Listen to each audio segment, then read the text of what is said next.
Oh, good morning, friends. We'll look into the fifth numerical on steam nozzles.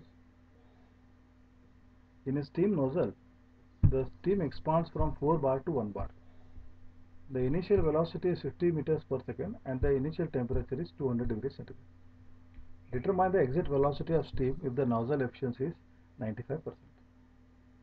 So, the given conditions are at the inlet P1 is equal to 4 bar, T1 is equal to 200 degrees centigrade, velocity is 50 meters per second, V1. At the exit, steam pressure is 1 bar, P2 is equal to 1 bar, nozzle efficiency is 0.95. So, given the conditions are given, inlet and exit, straight away we will take the molar diagram. We can plot the points 1 and 2 on the molar diagram. So, you can see this molar diagram. This is a constant, this is saturation line, and here you have got the pressures written. So, this is a 4 bar line 1, and this is a 1 bar line constant pressure line. So the point for the point 1, we will take inlet condition 4 bar constant pressure line, and then we will see the constant temperature line 200 degrees centigrade where it intersects. So the intersection point 1, this becomes the H1, and from here we will straight away drop a line straight asymptotic line to the which will cut the point 1 bar line at point 2. This becomes H2, and because it is having only 95% efficiency, so this H2 dash is the uh, actual enthalpy drop due to the friction and 95% efficiency. Okay. From the steam tables, you can straight away get these conditions from uh, what we are supposed to find out is velocity at the exit V2. From steam table also you can find out enthalpy 1 is 2860 kilojoules per kg and entropy is 7.171. Okay. The exit steam is having 1 bar pressure. Here we don't know the condition, means the dryness fraction of the steam. So what we will do, we will find the HF2 and HFG2. Okay, HF2 is 417 and HFG is 2257 kilojoules per kg. We will use this relationship S1 is equal to S2. Okay. And from the steam table itself, SF2 is equal to 1.3 and SFG2 is equal to 6.057. Using this relationship, we will try to find out the dryness fraction.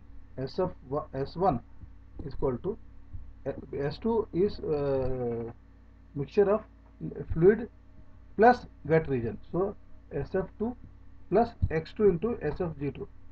So substituting the values SF2 as 1.3 and SFG2 as 6.057, we will get the value of X2 is equal to 0.969.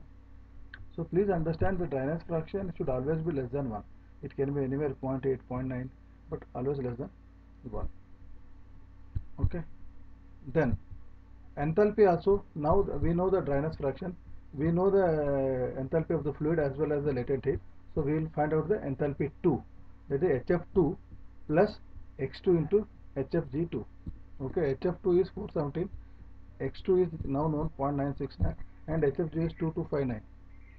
So this enthalpy 2 at the exit is 2605. Okay. The enthalpy drop should be H1 minus H2, that is 2860 minus 2605, that is 255 kilojoules per kg. But given the condition that the efficiency of the nozzle is 95%, we will multiply this enthalpy drop by 0.95. So we will get the actual enthalpy drop.